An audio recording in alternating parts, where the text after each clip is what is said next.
U.S. Baseball 15, Brazil 5. The USA is off to the races at the World Baseball Classic, but Brazil fought back. Welcome to the Dom Skeen Channel, your one-stop shop for the WBC news on America's minds. And the surprise of this game is Brazil.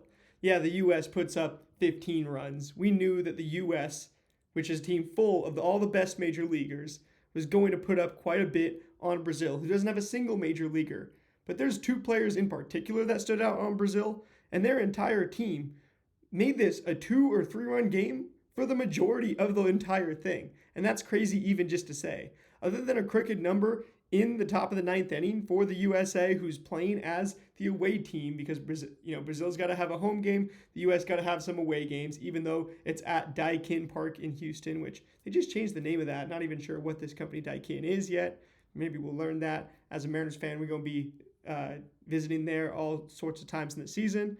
But getting into this game, Lucas Ramirez, this 20-year-old in the Angels organization, comes out with a double dong to begin the WBC. He also homered off of Jacob deGrom this week. So this week now he's homered off of Logan Webb, Jacob deGrom, and from your Seattle Mariners, Gabe Spire. The U.S. gets out to an early lead, 2 runs in the top of the first inning. Aaron Judge, 2-run homer to left field, beyond the Crawford boxes, left center actually. And that one was deep. That one was 405 feet. Lucas Ramirez, 392 feet on one of them, and then 354 feet on the second one in the first inning, and then in the 8th inning. So he's definitely the story of the game on the hitting side. Then the story of the game on the pitching side is also a Brazilian. That's the funny thing about this game. Even though the U.S. wins 15-5, you got to love the WBC because the story is 2 players on Brazil on either side of the ball. Logan Webb comes out 10 swinging strikes on 52 pitches, and the Brazil starter, Bo Takahashi, goes 1 inning. He gets 4 swinging strikes on 37 pitches, but he is having to use so many pitches in the first inning. Brazil is really looking like they're not going to have enough pitchers to get through this game. Might have to put a position player in at some point. But then Joseph Contreras, a 17-year-old from Georgia, who's still pitching in high school right now. I mean, he was pitching in high school maybe he left his high school team right now. I don't even know how that even works. But he comes out, just 1 swinging strike on 33 pitches, but completely commands the strike zone against the U.S. best hitters that the entire country has to offer, averaging 96.6 miles an hour on his fastball. He has great control of the pitch clock, which they mentioned on the Fox Sports broadcast. Thought the broadcast was pretty good tonight, save for the fact that they didn't show nearly enough replays. And he got 14 inches of induced vertical break on his fastball as well, 9 inches of induced horizontal break, 2,225 RPMs averaging on the spin. 36% fastballs only. He's got a changeup that's 80.3 miles an hour. A stark 16.3 mile an hour difference. That thing is breaking horizontally like crazy as well. 13 inches, where it's only breaking vertically 5 inches. The U.S. hitters had to be a little bit more conservative against Joseph Contreras than against the ace of this Brazilian team, which there's a lot of Japanese names in this Brazilian lineup. I think Japan does have kind of there's a decent presence of Japanese descendancy in Brazil, and that definitely carries over with Samurai Japan going to have the best of the best Japanese eligible players. But some of these other guys getting a chance with Team Brazil.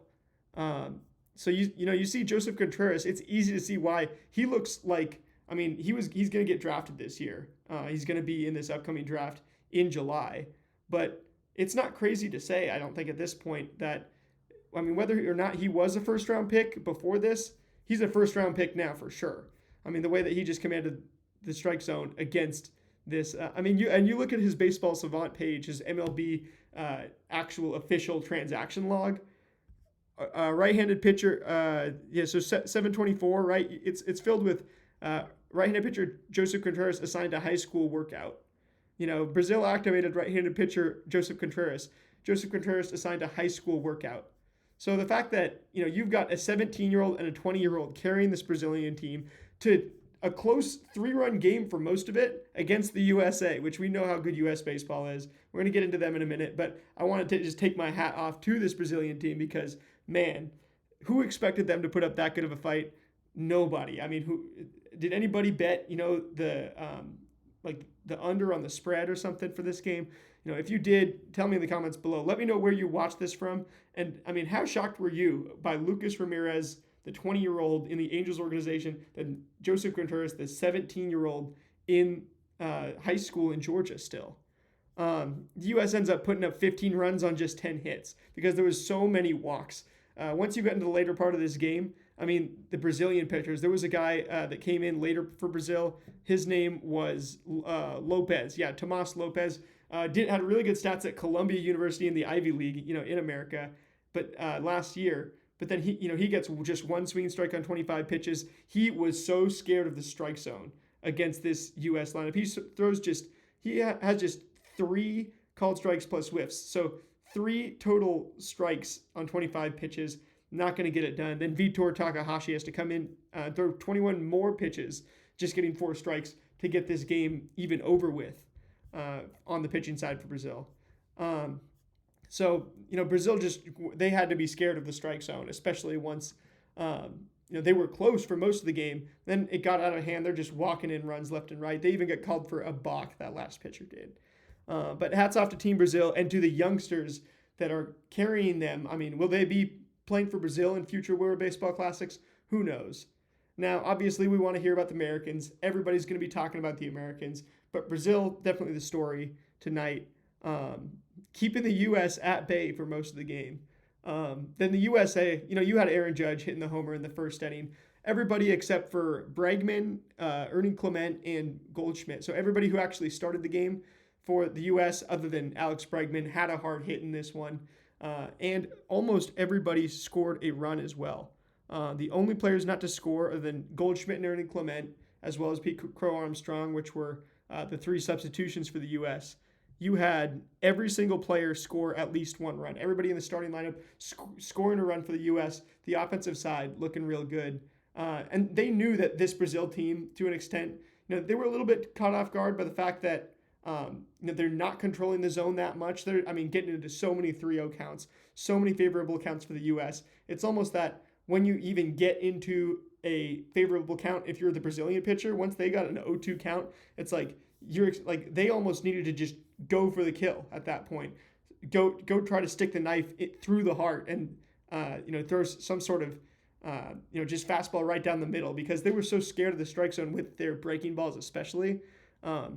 They just kept walking guys, and they finished with how many walks in this game? Gosh, this is an insane amount of walks. I'm counting up 5, 8, 10, 12, 13, 16, 17 walks for Brazil to just 17 walks for the U.S. lineup, just 1 for the Brazil lineup, and that was Mason Miller in the 9th inning once the U.S. was already up by 10 runs. As far as strikeouts, the U.S. struck out Brazil 16 times, and let's see, Brazil only struck out 2 U.S. batters the entire game. So you look at those strikeout and walk ratios. For the U.S. pitchers, it's 16 strikeouts to 1 walk the entire game. Then you look at the Brazilian pitchers, it is 16 walks to 2 strikeouts. 2 strikeouts to 16 walks, I should say. That's the correct order. As far as hard hits, only 7 hits for Brazil, and you got 10, 11, 13 hard hits for the USA. Those strikeout to walks, though, that kind of tells the story of the game. When you're watching it, the Brazilian pitchers just couldn't command the zone, other than Joseph Contreras, who did a decent job. He did walk 3 guys, but he was being conservative, still keeping the game close, because it was a 3-1 game at that point. And he only allowed 1 run over the course of 1.1 innings, 1 1/3. So then Thiago da Silva managed to go 1 2/3 innings, walks 1 guy, but doesn't allow any hits. And he only allows 2 hard hits in that time. The U.S. started kind of just swinging away a little bit through that second time through the order, and they let it get to the point where, they let it get to the point where Brazil had a chance for half of this game, more than half of this game, and then even pulled it back with the home run late. And they also had a little bit of small ball. Shout out to Brazil. Give them credit. They got they had 6 hits and 5 runs on it. So I mean, Lucas Ramirez leading off for them. That's the player to watch on that team. Then the USA team, I mean, it's pretty much you kind of get the deal. But the main thing about this USA team is, and I actually was thinking about this pregame, right? What do we say on this channel? As long as you go 1-0 every pitch, you stay stoic and you give all glory to God, you cannot lose. And the USA lineup went 1-0 every pitch. They were taking the walks. They take an astronomical 16 walks in this game, and they strike out just twice. They were taking good at-bats, which it's so easy to say, oh, we're playing a team without any major leaguers. Let's just treat this like a fun exhibition type of thing where we can just swing away and give the fans what they want, quote unquote, right? Home run derby. But no, you're taking good at-bats. You're using these reps valuably to prepare for these later games, which are going to be tough. I mean, you got Mexico on Monday. That team is going to come to play. The defense, with this Brazil team was tough. I mean, the U.S. knew, okay, these guys, if they don't have an arm, and these Brazilian outfielders did not have those arms, they're going to run on them. They're going to be scoring from second on, a very light single, or even a hard single, something that gets to the outfielder right away. Aaron Judge is going to be scoring from second on that. Guys who are not the quickest or the fastest are going to be scoring from second on